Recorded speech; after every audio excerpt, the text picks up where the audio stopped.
Starting in December of 1941, Guam was under the occupation of the Japanese until July 21, 1944, when the 3rd Marine Division and 1st Provisional Marine Brigade landed on Guam in order to regain the island.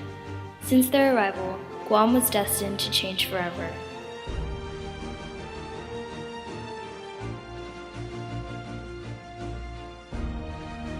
Upon their arrival, temporary field hospitals were set up in the areas of Agat and Anigua, and were later moved to metal buildings in Tamuning. Civilian administration moved the civilian ward to a structure in Agana Heights in 1954.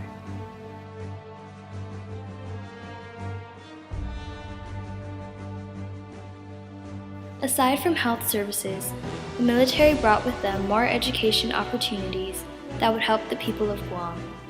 Immediately following the war, the military government's main priority was to implement reconstructed school systems, which included the building and structure of the schools, as well as the hiring of teachers and personnel.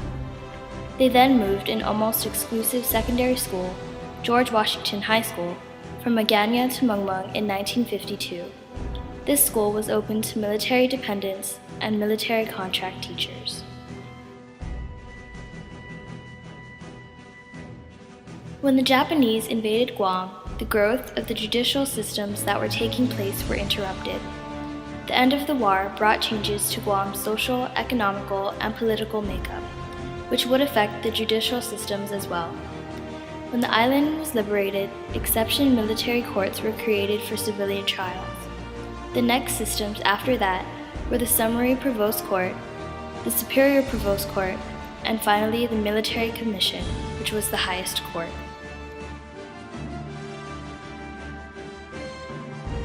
After Guam was liberated in 1944, the military confiscated 3/4 of land, which resulted in Guamanians pushing to receive U.S. citizenship, which they thought would protect them from the land takings. They were able to receive U.S. citizenship by August 1, 1950, but it did not have an effect on the land takings. The entire Mariana Islands chain became a very important kind of what they called a forward base, this kind of island hopping campaign before attacking Japan. And so there were about 250,000 American military on Guam in that year.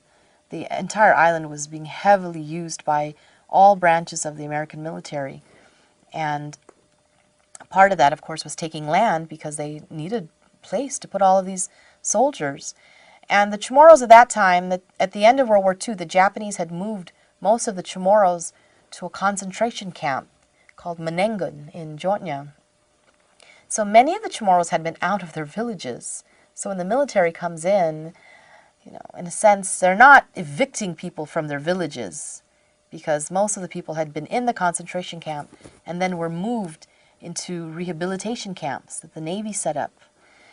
So the Navy and the Air Force in particular started taking over vast tracts of land. And the Chamorros, in the year before World War II ends, they seem to be fine with that. In fact, they're very agreeable. Use our land. Do whatever it takes to end the war. But by 1945, 46, 47, the land takings are still going on, even though World War II is over. And the land takings now start to involve more and more recreational areas.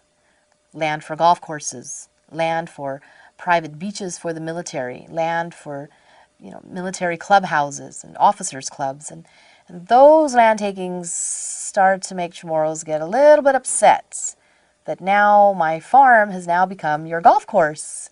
And I don't see how that is for military security and national defense. But when the Navy took the land, the Chamorros just lost their access to it completely. And this is very difficult for many Chamorros because land is wealth to the Chamorro people. We don't have other sources of wealth in our natural environment.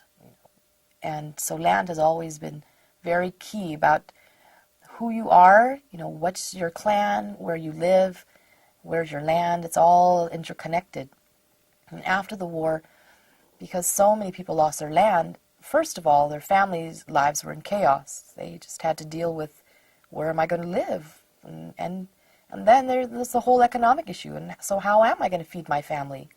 Especially with a lot of ranches that were taken. I mean, in a very short period of time, the island transforms from being subsistence agriculture to being a cash economy that's now dependent on the Navy or on businesses to import food. It's a very incredible shift because it shifts not only where you live, it's a change in where do you get your food. Now you have to buy it. You know, you don't have farms anymore.